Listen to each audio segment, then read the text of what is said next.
Hey folks, welcome back to my channel. So in today's video I'm gonna show you the leopard print nail art. So with the help of my dotting tool, I'm going to take some teal nail paint and making up some patches with them.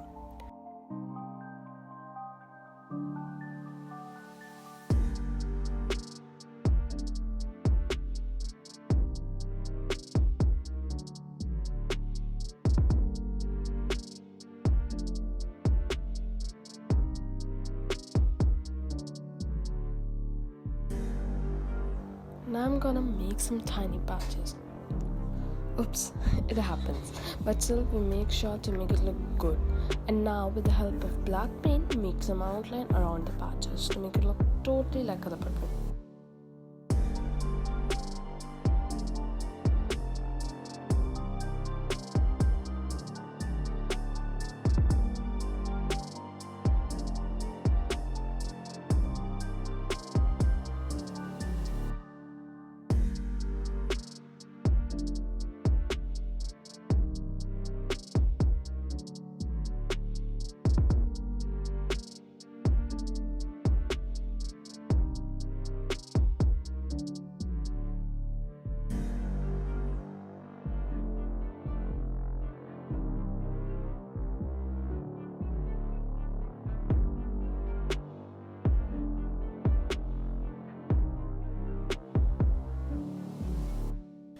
And now it's totally ready.